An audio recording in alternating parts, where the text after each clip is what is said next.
और मैं चक्रवर्ती राज्य करता था, नृगो नाम नरेंद्रो हम, राजाओं का भी राज्य करने वाला था मैं।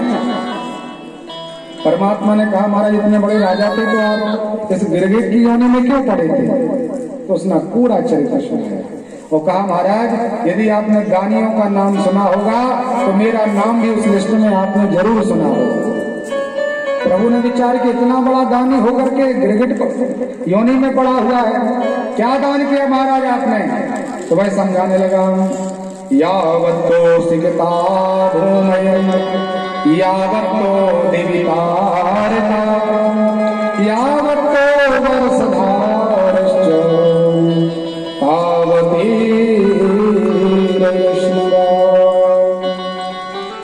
नृग ने समझाया, बड़ी सावधानी से कथा सुनना आप लोग इसको। राजा नृग ने कहा प्रभु वर्ष की धारा जब चलती है वर्षा ऋतु में तो महाराज कितनी बूंदें गिरती हैं इसकी कोई गणना नहीं हो पाती, फिर भी व्यक्ति उस बूंदों को गिन सकता है। पृथ्वी के एक एक कण को कोई गिन सकता है तो असंभव। इसी तरह महाराज अंतरिक्ष में जब तारागण उपस्थित होते हैं तो तारा का संख्या कितनी है, कितने तारागण हैं वो भी कोई गिन नहीं सकता, लेकिन फिर भी महाराज उनको गिना जा सकता है। लेकिन मैंने जो गायों का दान किया है वो महाराज गिनना बड़ा असंभव है। प्रभु ने विचार किया इतनी गाय दान की महाराज ने, पर इनको इस प्रकार की योनि प्राप्त हुई। भगवान ने कहा कि देखिए महाराज गावस्य त्रिलोक मातराः, गाय जगत जननी है, त्रिलोक की माता है। गौ पूजन की बड़ी महिमा भगवान ने बताई है। और आजकल के व्यवहार में हम देखते हैं कि गाय माता बड़ा अपमान होने लगा है, बड़ा नाना प्रकार से तिरस्कार। हमारी कुछ शब्द शैली महाराज जीने की कुछ बदल गई है। शास्त्रों में जो लिखा है अपूज्य सयस्य पूज्यन्ते, जहां अपूज का पूजन हो और जो पूजनीय है उसका अपमान होने लगे तो हमारे जीवन में अधर्म का वास हो जाता है। और आजकल महाराज हम देखते हैं ये सिद्धांत अधिकांश जगह लागू होने लगा है। जो माता पिता श्रेष्ठ जन हैं, जिनका मन वचन कर्म से पालन करना चाहिए, सेवा करनी चाहिए, उनका तो व्यक्ति अपमान करने लगा, नाना प्रकार से उनको तिरस्कृत करने लगा। और जिनका कोई बहुत ज्यादा सम्मान की आवश्यकता नहीं है उसको अपने घर में रखने लगे। गाय को घर से निकाल दिया और स्वान को अपने घर में घुसा दिया। और आजकल तो व्यक्ति इतना प्रेम करने लगे हैं उससे कि महाराज कहने में बहुत लज्जा आती है। जिस थाल में भोजन करता है व्यक्ति उसी थाल में वो भी भोजन करने लगा। जिस सोफे आदि में बैठता है सोता है उस पर उसका भी आश्रय होने लगा। और यदि आप उसके घर जाएं और उसको कुत्ता बोल रहे हैं तो बड़ा उसको उल्टा लगता, महाराज उसको आप कुत्ता नहीं बोल सकते। तो बताइए महाराज क्या बोला जाए? अपने माता पिता के हाथ को पकड़ने में लज्जा आने लगी। माता पिता को हाथ पकड़ के ले जाकर कोई मंदिर नहीं ले जाता, कोई तीर्थ नहीं कराता, गाय को कोई सुंदर भोजन की व्यवस्था नहीं करता और उस स्वान के लिए महाराज डोरी पकड़ के ले जाता है व्यक्ति निवृत्त कराने के लिए, और उसमें लज्जा नहीं आती व्यक्ति को। मानो कितना कहां तक गिर गया। एक सीमा तक महाराज हम सबका सभी प्रकार के मर्यादाओं का त्याग है। तो परमात्मा ने विचार किया कि देखिए गाय की कितनी सेवा होनी चाहिए, गाय का कितना सुंदर भाव होना चाहिए। एक गाय का यदि आप भाव से दान कर दें तो बैतरणी नदी से अपन मुक्त हो जाते हैं। लेकिन राजा नृग ने तो अनंत गायों का दान किया फिर भी ये मुक्त नहीं हो पाए। कारण क्या है? तो राजा नृग ने अपनी कथा सुनाई कि महाराज एक बार क्या हुआ, प्रतिदिन मैं 1 लाख गायों का दान करता था। उसी क्रम में प्रातः काल हुआ मैंने 1 लाख गाय दान की। संयोग ऐसा था महाराज कि किसी पितुक्षी ब्राह्मण जो कोई न दान लेते थे न देते थे, अपरिग्रही थे महाराज, उनके आश्रम में एक गाय थी और वो गाय के ही आश्रय में रहते थे। वो गाय राजा के गोधन में मिल गई और राजा ने प्रातः काल उस गाय को अन्य ब्राह्मण को दान कर दिया। अब राजा को इतना थोड़ी पता है कि किसका धन है, किसकी गाय है। उन्होंने तो गाय को देखा और ब्राह्मण के लिए संकल्प के साथ दान कर दिया। तो ब्राह्मण विचार करने लगा कि मेरी गाय कहाँ गई, खोजते खोजते हुए वह उस ब्राह्मण के घर तक पहुंच गया। पंडित जी ने कहा, महाराज जी ये गाय तो मेरी है और आप सहर्षता के साथ हमारी गाय वापस कर दीजिए। तो जिस ब्राह्मण के लिए गाय संकल्प में मिली थी उसने कहा, पंडित जी आप कहते हो ये गाय आपकी है, हो सकती है, लेकिन आज प्रातः काल अभी अभी मैं राजा नृग के यहाँ से ये दान करके लाया हूँ और उन्होंने संकल्प पढ़ के मुझे ये गाय दान कर दी। तो संकल्पित यदि कोई वस्तु दान की जाए महाराज तो उस पर केवल उसी का अधिकार रहता, अब आपका इस पर कोई अधिकार नहीं।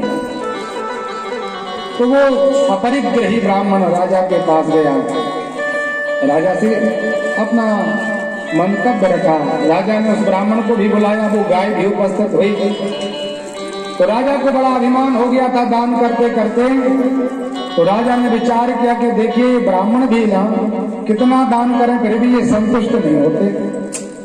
पंडित जी को हमने एक गाय दान कर दी और ये दूसरे पंडित जी उसी गाय के पीछे पड़े हैं। कहा महाराज चिंता मत करो, ऐसा करो 100 गाय ले लो आप, एक ब्राह्मण, और जिसको इस गाय से ज्यादा ममता महिमा है कोई एक गाय लेके चला जाए, इसके बदले में आप 100 गाय अन्य ले जाइए और साथ में महाराज 1000 स्वर्ण मुद्राएं हम आपको दान करते हैं। गाय का मूल्य लगा दिया राजा ने अभिमानवश होकर के।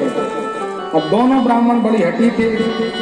पहले पंडित जी ने कहा महाराज 1,00,000 स्वर्ण मुद्राएं तो ठीक है, आप त्रिलोकी का राज्य भी हमें दे देंगे तो हमें किसी काम का नहीं है, हम कुछ लेते ही नहीं है, हमें तो हमारी वस्तु चाहिए, हमारी गाय वापस कर दो।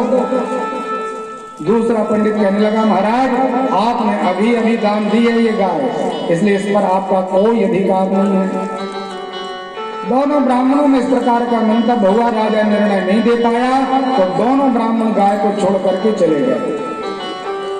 इसी निर्णय न देने के कारण और गाय का मूल्य लगाने के कारण, अभिमान करने के कारण जब राजा की मृत्यु हुई तो देवराज इंद्र ने जय जयकार की, धर्मराज ने स्वागत किया, बैठने के लिए आसन दिया महाराज नृग के लिए।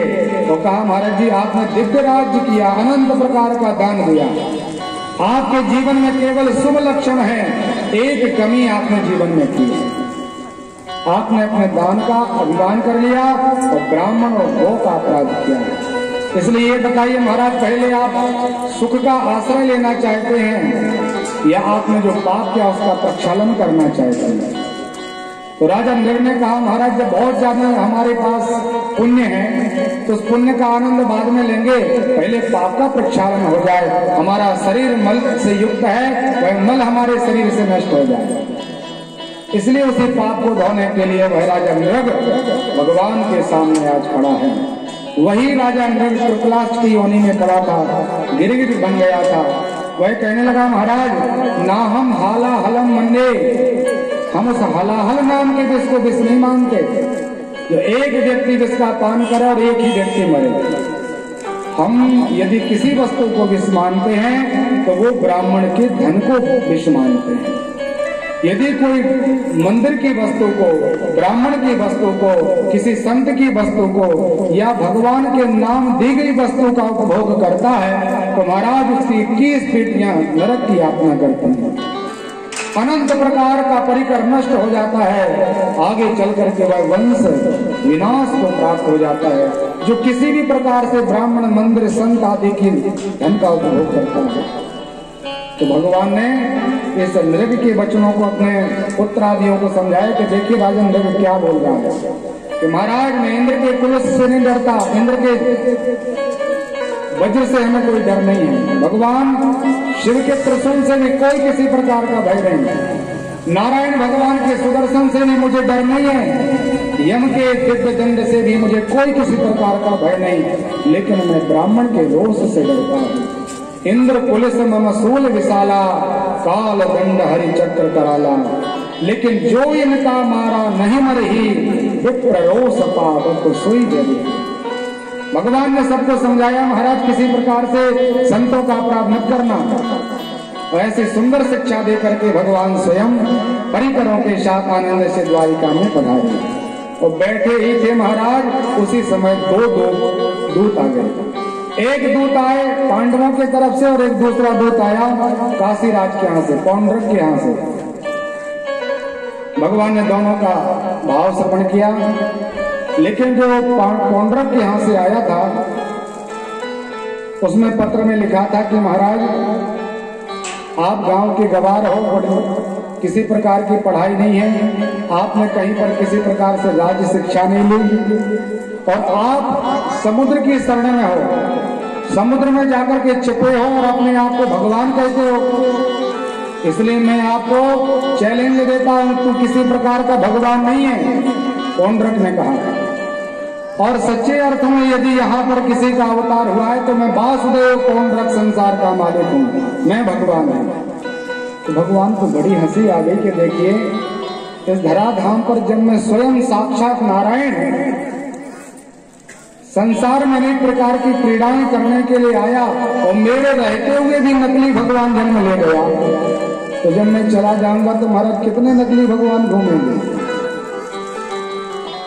अनंत प्रकार से व्यक्ति थोड़ा भी पढ़ लिख जाएगा तो स्वयं को पुजवाने लगेगा। आजकल भी महाराज आप लोगों ने देखा होगा, जैसे भगवान का अभिषेक होता है ऐसा हम सब महात्मा लोगों का अभिषेक करने लगे, दूध से, दही से, चरणामृत से, और उनके शरीर से निकला हुआ जो जल है वो व्यक्ति पान करने लगे। श्री सुखदेव स्वामी परीक्षित को कहते हैं कि राजन हम लोग डाकिया हैं, हम लोग पोस्टमैन हैं, और जितने भी संसार के सनातनी धर्मी हैं वो उस संदेह का ग्रहण करने वाले हैं, हम केवल संदेश देने वाले हैं। जैसे पोस्टमैन होता है, कहीं से कोई भी लेटर आया आपके घर तक उसने भेज दिया, ऐसे ही महाराज सनातन धर्म के जो वक्ता, प्रवचनकर्ता या धर्म के अनुयायी हैं वो केवल और केवल एक पोस्टमैन है, केवल और केवल एक डाकिया है। भगवान का जो भी समाचार मिला था सो आपको बांट दिया। इसलिए आप लोगों को बड़ी सावधानी की आवश्यकता है कि पोस्टमैन का केवल उतना ही आदर किया जाए जितना उसका करना चाहिए। लेकिन सामने वाला क्या करने लगा, विचार करने लगा, महाराज चिट्ठी तो एक तरफ रख दी, अब जिसने जो संदेश दिया उसी के पीछे पड़ गया और जिस परमात्मा का संदेश मिला था उस परमात्मा का तो त्याग कर दिया और संदेश देने वाले को ही महाराज पूजना प्रारंभ कर दिया। तो प्रभुता पाए काय मद नाही, जब प्रभुता बढ़ जाती है तो अपने आप अभिमान सिर पर चढ़ जाता है महाराज, और व्यक्ति विचार करने लगता है कि संसार में हमसे बड़ा भगवान कोई नहीं है। पौंड्रक ने भी विचार किया कि एक बार कृष्ण के लिए चेतावनी दी जाए। काशीराज ने कहा महाराज हम आपके साथ हैं। दोनों ने मिलकर के जय जयकार करना प्रारंभ किया। पौंड्रक ने कहा महाराज आप हमारा प्रवचन करो, खूब प्रचार करो, हमारी जय जयकार करो, और जो भी चढ़ावा चढ़ेगा सो आधा आधा बांट लेंगे, क्योंकि बिना प्रचार के कोई पूजता नहीं है। जब तक किसी का प्रचार ना हो तो कोई समझ नहीं पाता कि व्यक्ति कौन है। बड़े बड़े महाराज फ्लैक्स लग गए काशी में, अनेक प्रकार के नगरों में नाना प्रकार का प्रचार सामग्री बंटने लगी और सुनिश्चित की गई तिथि कि अमुक तिथि पर ठीक 12 बजे भगवान का अवतार होगा। तो जनता बिल्कुल भोली भाली रहती है। जहाँ बड़े बड़े पोस्टर देखे महाराज तो लगता है इनसे बड़ा कोई संत हमें तो नहीं लगता कि हो सकता है। जितना जो चमत्कार करेगा उतना ही महाराज नमस्कार होने लगा इस संसार में। अब पौंड्रक का भी बहुत सुंदर चमत्कार बढ़ने लगा, जय जयकार होने लगी। भगवान ने दूत से कहा ठीक है महाराज हम कल आपके भगवान से मिलेंगे, हम भी प्रणाम करेंगे, परमात्मा का दर्शन मुझे भी करना है। और कन्हैया अखिल कोटि ब्रह्मांड आदि नायक होने के बाद भी एक साधारण से दर्शक बनकर के बीच सभा में बैठ गए। भगवान ने देखा कि देखते कौन भगवान है, तो वहां पहले से योजना बनाई गई थी महाराज। एक सुंदर यंत्र बनाया गया जिसका स्वरूप बिल्कुल गरुड़ के समान था, और व्यक्ति के 2 हाथ होते हैं लेकिन उस पौंड्रक ने 2 और नकली लगवा लिए। 4 भुजाएं बन गई। उसने पढ़ा था शांताकारं भुजगशयनं पद्मनाभं सुरेश्वरं भगवान 4 भुजाधारी है, चतुर्भुज है नारायण। उसने बनावटी महाराज शंख ले लिया, गदा ले ली, कौस्तुभ मणि पहन ली, सुंदर पीतांबर धारण कर लिया और उस यंत्र का बना हुआ दिव्य गौर पर वह वासुदेव नाम का पौंड्रक विराजमान हो गया। अब जो मंत्रणा की गई थी कि 12 बजे भगवान प्रकट होंगे, तो पूर्व जो नियोजन तिथि बनाई गई थी, समय रखा गया था, उसी समय महाराज नकली भगवान का आगमन हुआ और काशीराज ने जोर से जयकारा लगाया, बोल पौंड्रक भगवान की। कितने लोगों ने जयकार किए? बिल्कुल झूठ नहीं बोलना आप लोग, भागवत जी के सामने बैठे महाराज, हाथ उठा के बताइए कितने लोगों ने पौंड्रक की जयकार की। देखिए डॉक्टर साहब कितने सरल हृदय है, अधिकांश लोगों ने की, मैंने तो सुन लिया। कथा के पहले मैं बता रहा था कि पौंड्रक नकली भगवान है, कितनी बार मैंने बोला होगा। और जयकारा लगाते समय भी मैंने कहा था कि काशीराज ने कहा कि बोलिए पौंड्रक भगवान की। काशीराज ने कहा, सुखदेव स्वामी ने भी कहा। तो जनता का केवल यही भाव है महाराज, जहां जय जयकार होने लगे तो विचार नहीं करते वो कि भगवान सच्चे हैं कि नकली हैं कि असली हैं, और जय हो हरि बोल आनंद लेने लगती है जनता। तो महाराज साधना में बड़ी सावधानी की आवश्यकता है। सावधानी घटी और घटना तत्काल। इस सनातन धर्म में भी महाराज बड़ी सावधानी की आवश्यकता है, कहाँ कौन मिल जाए। दूसरे दिन की कथा में मैंने आपसे निवेदन किया था, आज भी मैं बिल्कुल करबद्ध होकर के आप लोगों से निवेदन करता हूँ, कहीं भी कथा सुनने जाएं, टीवी में कोई भी प्रवचन सुने, सोशल साइट पर भी कुछ भी सुने, संसार की कोई भी पुस्तक आपको प्राप्त हो, और उसमें यदि महाराज इन 5 देवताओं का यदि अपमान होता हो, भगवान गणेश बाबा, शिव जी, नारायण, दुर्गा जी और सूर्य भगवान, स्थानत्रय 3 स्थान बताए हैं, गीता जी, भागवत जी और वेदांत उपनिषद। जहां इनको झूठा बताया जाता हो, महाराज उस चैनल को तत्काल बंद कर देना चाहिए, यदि भला चाहते हो तो। उस पांडाल का भी तत्काल क्या कर दो। पहले तो साहस करके अपन को उनका प्रतिकार करना चाहिए कि महाराज ऐसा क्यों बोल रहे हैं, क्योंकि हम बोलते नहीं तो सामने वाला बढ़ता जाता है। यदि आप दुष्ट व्यक्ति की दुष्टता बढ़ा रहे तो उसमें आपका भी कुछ ना कुछ अंश है बढ़ाने में, क्योंकि आप उसका प्रतिकार नहीं करते और सुनना महाराज प्रारंभ कर देते हैं। जो कुछ बोल रहा है सब सुनते चले जा रहे हैं और उसका अनुसरण भी करते चले जा रहे हैं। इसलिए हम सनातनी हैं, तो हमारी परंपरा है महाराज पंचदेव उपासक की, इसलिए मन वचन कर्म से इनकी आराधना में ही रत रहना चाहिए। आजकल के जितने भी जो भगवान बने वो 100 वर्ष भी चलेंगे, बहुत चल जाएंगे, उसके बाद उनका भी लय हो जाएगा। लेकिन परमात्मा सच्चिदानंद घन है, परमात्मा का कभी कोई किसी प्रकार की महिमा में न्यूनता नहीं आती। भगवान ने देखा कि महाराज पौंड्रक महाराज तो 4 भुजा लगाए हुए हैं, हमारे पास केवल 2 भुजाएं हैं और हम जमीन में रथ पर चलते हैं और ये नकली भगवान आकाश से आया है। तो प्रभु ने विचार किया सनातन धर्म में इस प्रकार का कलंक होना नहीं चाहिए। तत्काल भगवान ने सुदर्शन को आदेश दिया और पौंड्रक का सिरोच्छेद कर दिया। बोल सनातन भगवान की। अखिल कोटि ब्रह्मांड आदि नायक भगवान प्रकट हुए और सबको समझाया कि देखिए यहाँ पर कोई पौंड्रक भगवान नहीं है, परमात्मा मैं हूँ। तो काशीराज ने भी भगवान से लड़ना प्रारंभ किया। संपूर्ण काशी को जला करके भगवान वापिस लौटे। काशीराज के बेटे ने विचार किया कि द्वारिकाधीश ने तो मेरे सभी प्रकार के परिकरों को मार डाला, इसने अनेक प्रकार का अभिचार प्रारंभ किया। जब व्यक्ति सीधे साधे तरीके से जीतता नहीं है तो व्यक्ति उल्टे मार्ग का आश्रय ले लेता है, या तो तंत्र मंत्र करवाने लगता है, या छुप छुपा करके दूसरों को सुपारी आरी दे करके दूसरों के ऊपर घात कराता है, क्योंकि सामने तो साहस बचा नहीं। तो छुप कर ही किया जाए, छुप कर ही उसको किसी प्रकार से परेशान तो करना चाहिए। तो काशीराज के बेटे ने अभिचार प्रारंभ किया, भगवान शंकर को मनाना प्रारंभ किया और व्योम गति के द्वारा भगवान को मनाया। तो भगवान भोले बाबा प्रकट हो गए। बाबा ने कहा मांगिए क्या चाहते हो। कहा महाराज ऐसा वरदान दे दो कि जिसके ऊपर भी ये चलाया जाए और वह मृत्यु को प्राप्त हो जाए, जिसको हम लोकाचार में मूठ बोलते हैं। बोले महाराज उसने अमुक व्यक्ति ने ये चला दिया। बाबा ने कहा ठीक है महाराज, आपको ये आशीर्वाद और वरदान हम आपको देते हैं, लेकिन जो ब्राह्मण भक्त होगा, जो सनातन धर्म का आश्रय लेगा, उसके ऊपर आप कितना भी इसका प्रभाव करेंगे लेकिन उसके ऊपर चलने वाला नहीं है। लेकिन जो सनातन धर्म का विरोधी है, पाप कर्म करने वाला है, उसके ऊपर चलाओगे तो प्रभाव पड़ेगा।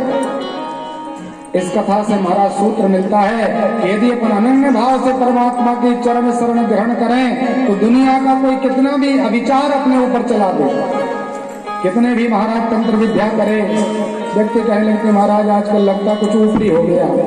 ना कोई ऊपरी होता है ना कुछ होता है, और ना कोई ऊपरी प्रभाव आपके ऊपर पड़ सकता है यदि आपने परमात्मा का आश्रय लिया है। इस काशी राज के बेटे ने विचार किया कि कन्हैया के अंदर तो हमने कुछ शुभ चिन्ह नहीं देखा। कोई झूठ बोलता है, रण से भागने वाला है, चोरी करने वाला है। तो काशी राज के बेटे ने विचार किया कि ये बड़ा पापी है, इसके ऊपर चला। तो भगवान कृष्ण के ऊपर वह अभिचार चलाया तो उल्टा प्रभाव पड़ा, तो काशी राज का बेटा ही मृत्यु को प्राप्त हो गया। संपूर्ण काशी जलने लगी उस अभिचार के द्वारा। परमात्मा ने उसको पुनः सुरक्षित किया। भगवान पांडवों के पास पहुंचे, अग्र पूजन का समय आया, अनेक प्रकार की मंत्रणा ली गई, नाना प्रकार के वहां पर राजा और राजकुमार पधारे थे। सहदेव जी ने कहा महाराज अभी अग्र पूजन का अधिकार केवल कृष्ण भगवान के लिए है, इनके अतिरिक्त कोई पूजनीय नहीं। तो सर्वसम्मति से ये मत पारित हो गया कि इस अश्वमेध यज्ञ में दिव्य गोविंद का अग्र पूजन होगा, भगवान का पहले पूजन किया जाएगा। शिशुपाल खड़ा हुआ, भगवान को अपमान करने लगा। परमात्मा ने एक एक अपराध गिनना प्रारंभ किया और जैसे 100 अपराध भगवान के पूरे हुए, 101 बार परमात्मा को गाली दी तो भगवान ने सुदर्शन के द्वारा सिरोच्छेद कर दिया। बोल भक्तवत्सल भगवान की। सब स्तंभित हो गए महाराज, शिशुपाल का वध हो गया। तो जितने भी व्यक्ति थे वो सब विचार करने लगे कि अब कन्हैया का प्रतिकार नहीं करना चाहिए। भगवान ने दिव्य यज्ञ में सुंदर ब्राह्मणों के जूठन को उठाया, पत्तलों को उठाया, उनके पैर धोने का कार्य किया। महाभारत हुआ, सभी परिकरों को भगवान ने मोक्ष दिया, पांडवों को राज्य से चिन्ह दिया। अखंड संपदा भगवान की कृपा से प्राप्त हुई।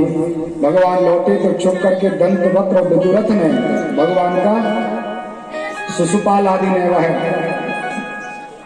दिव्य भगवान के साथ युद्ध किया। दंत वक्र विदुरथ को भी भगवान ने परम पद दे दिया और गोविंद द्वारिकाधीश अपने गद्दी पर बैठे। ये सब कथा सुनकर के महात्मा परीक्षित ने कहा गुरुजी आपने जितनी कथा सुनाई है, भगवान के जन्म से लेकर के आज तक की कथा में भगवान को 5 मिनट भी शांति से बैठने का अवसर नहीं मिला।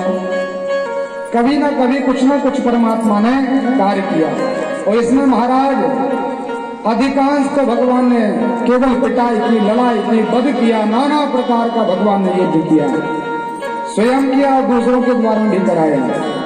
और आप कहते हो कि भगवान बड़े दीन बंधु हैं। सती मैया ने भी दीन बंधु कहा, जो प्रभु दीन दयाल कहावा, आरती हरण दीन जन दाया। महाराज यदि आपका नाम दीन बंधु है तो श्री सुखदेव स्वामी ने कहा परीक्षित परमात्मा का नाम बिल्कुल दीन बंधु है, दीनों पर दया करते हैं। परीक्षित जी ने कहा महाराज आपने कथा तो कोई भी नहीं सुनाई कि भगवान ने दीनता का दर्शन किसको कराया। ऐसे किस दीन के लिए परमात्मा ने अनेक प्रकार का आनंद प्रदान किया। इस कथा का स्मरण जब महात्मा सुखदेव स्वामी को हुआ तो निमग्न हृदय, श्री सुखदेव स्वामी निमग्न हृदय हो गए। विष्णुरातेन संपृष्टो भगवान बादरायण। विष्णुरात के प्रश्न करने पर भगवान बादरायण ने विचार किया, देवी हेषा भगवती निमग्न द्रवीभूत हो गया महात्मा का हृदय और श्री सुदामा जी का चरित्र प्रारंभ किया। कहा महाराज जिन परमात्मा ने एक ब्राह्मण के त्याग का फल संसार के सामने बांटा, उनकी दिव्य कथा का श्रवण कीजिए। कृष्णस्यासि सखा कश्चिद ब्राह्मणो ब्रह्मविद्मा विरक्तो इंद्रियार्थेषु प्रशान्तात्मा जितेन्द्रिया।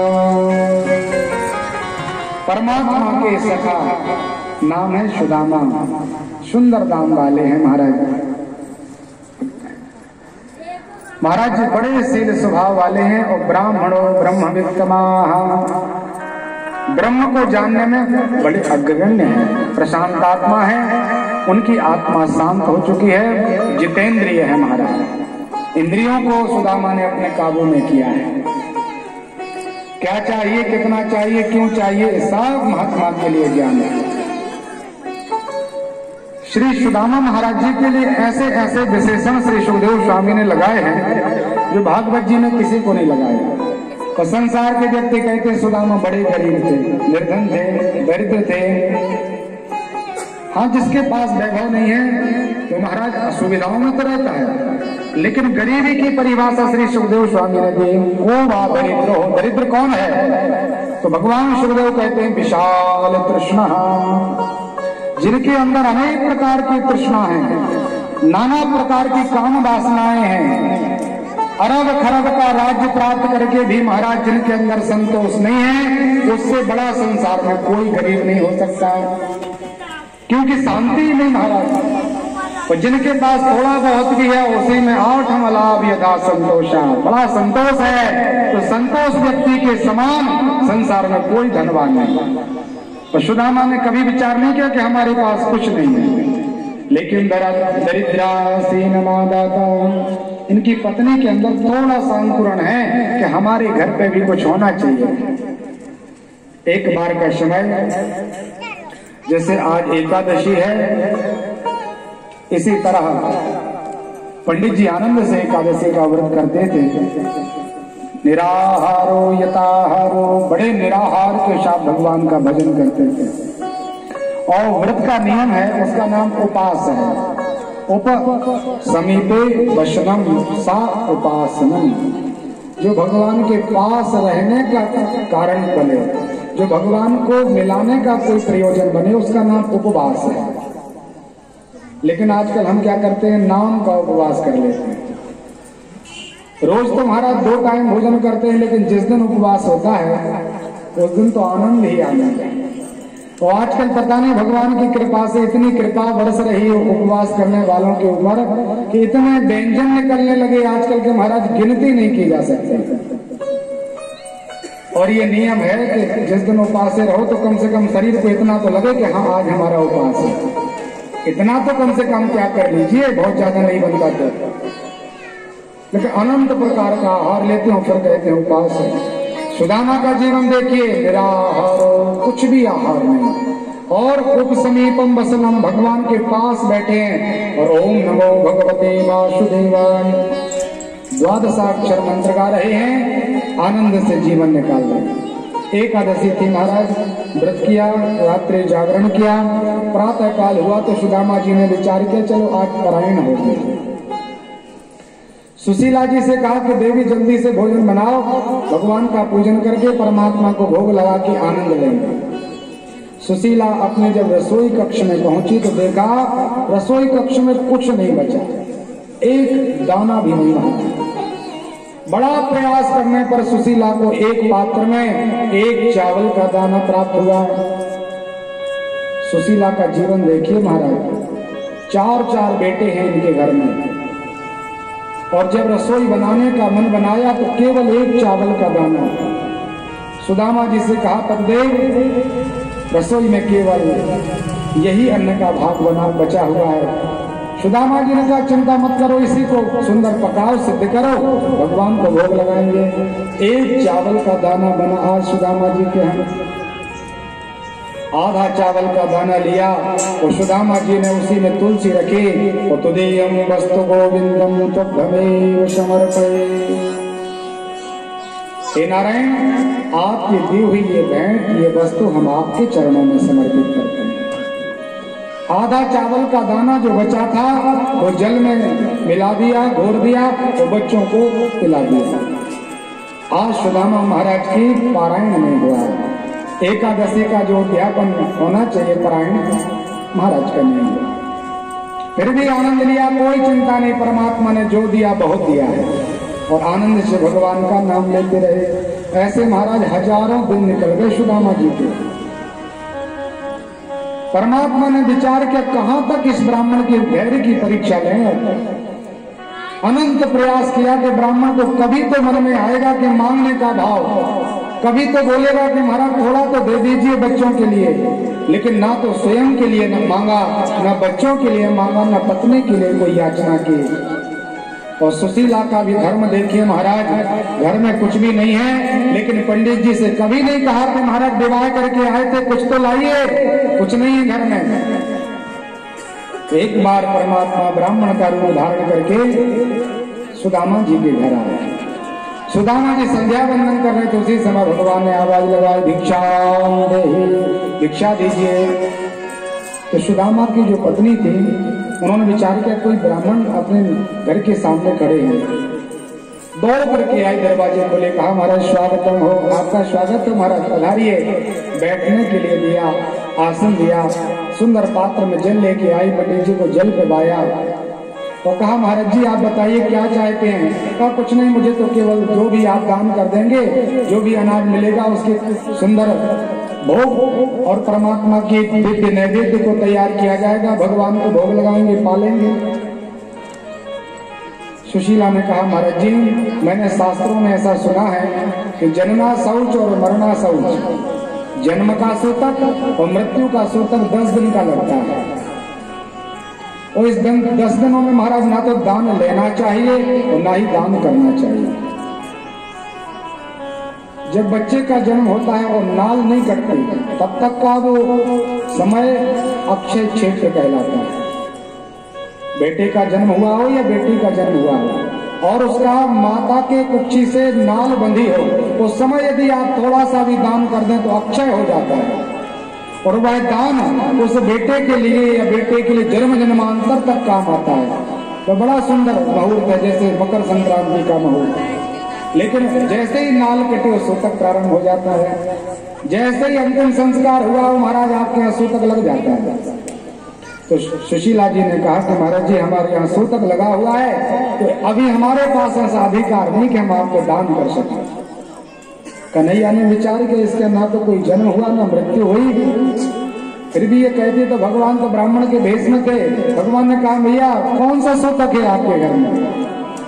तो सुशीला ने कहा महाराज हमारे एक बेटी का जन्म हुआ है। अच्छा क्या नाम है।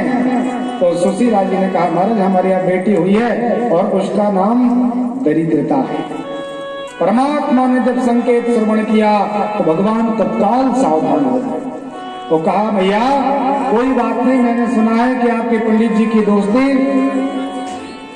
द्वारिकाधीश भगवान कृष्ण से है। इतना कह के भगवान चले जाते हैं। सुदामा महाराज संध्या वंदन करके उठे।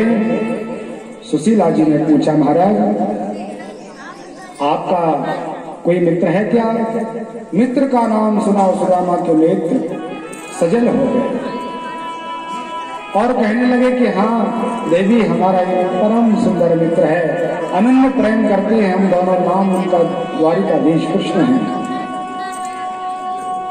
कृष्ण का नाम सुनकर के सुशीला जी ने कहा कि तबदेव कन्हैया तो बड़े ब्रह्मण्य भक्त हैं, ब्राह्मणों से तो विशेष प्रेम करते हैं, और आजकल वो कृष्णा का निकेत श्री निकेतना भगवान श्री निकेतन है, इसलिए एक बार उनका दर्शन करने के लिए जाइए महाराज। सुदामा का मन तो नहीं था, लोकाचार से डरते थे, लेकिन सुशीला ने सुदामा जी को तैयार किया। आस पड़ोस में जाकर के 5 घरों से सुंदर थोड़ा थोड़ा सा चावल लाई। अलग अलग प्रकार के चावल इकट्ठे हुए। सुशीला ने विचार किया इनको बांध के पतिदेव को प्रदान करें। तो सुशीला जी की गृहस्थी का दर्शन कीजिए महाराज। एक ऐसा पात्र नहीं है एक इतना वस्त्र भी नहीं है जो बिल्कुल उन छोटे से चावलों की पोटली को बना करके सुदामा को दिया जा सके। तो जब सुशीला ने चारों तरफ खोजबीन की, कुछ प्राप्त नहीं हुआ, तो सुशीला जी ने अपना ही आंचल फाड़ लिया। जो साड़ी पहने हुई थी उसी का एक ऐसा भाग था जहां पर कोई छिद्र नहीं थे, उसी को फाड़ करके पोटली बनाई और सुशीला ने अपने पतिदेव को थमा दिया। कहा महाराज जी इसको ले जाइए और आप अपने मित्र से स्वयं भेंट कीजिए। महात्मा सुदामा परमात्मा से मिलने के लिए जैसे ही एक पैर बढ़ाते हैं तो भगवान द्वारिकाधीश के सिंहासन हिलने लगे। भगवान सचेत हो गए, संपूर्ण द्वारिका को आदेश दे दिया कि महाराज आज मेरा मित्र आने वाला है। मेरे विवाह में, मेरे पुत्र के विवाह में, मेरे पौत्र के विवाह में या किसी भी महोत्सव में जैसी द्वारिका तैयार न की गई हो, आज सर्वश्रेष्ठ द्वारिका को तैयार किया जाए। जगह जगह पर महाराज कलश रखे जाएं, बंधन वारे बनाए जाएं, अनेक प्रकार के इत्र सिंचाए जाएं, नाना प्रकार के फूल डाले जाएं, क्योंकि मेरा मित्र आने वाला है। अनेक प्रकार की व्यवस्था भगवान द्वारिकाधीश की कृपा से हुई। यहाँ सुदामा चले, शीश पगान तगा जन पे प्रभु जाने को आए रसे की ग्रामा। कुछ भी नहीं महाराज जी के पास, धोती पट्टी सी लटी दुपटी पग पाहे उताहन की नहीं सामा। कुछ भी नहीं महाराज जी के पास। जो धोती है, कुर्ता है, वो भी अनेक प्रकार से फटा हुआ है। पैरों में महाराज पहनने के लिए पादुकाएं नहीं है, नाना प्रकार से पैर में फपोले पड़े हुए हैं, कांटे लगे हुए हैं महात्मा के पैरों में। इस प्रकार से महात्मा सुदामा चले। शाम का समय हो गया, द्वारिका का दर्शन किया तो मूल भागवत में तो महाराज जी श्री सुदामा जी महाराज भगवान के सीधे शयन कक्ष तक पहुंच गए। लेकिन श्री मधुसूदन सरस्वती पाल महाराज जी ने जो सुंदर टीका की है भाव की, उसका दर्शन करते हुए परमात्मा ने जब द्वारिका नगरी का दर्शन किया, अट्टालिकाओं का दर्शन किया, तो चकाचौंध हो गए महाराज।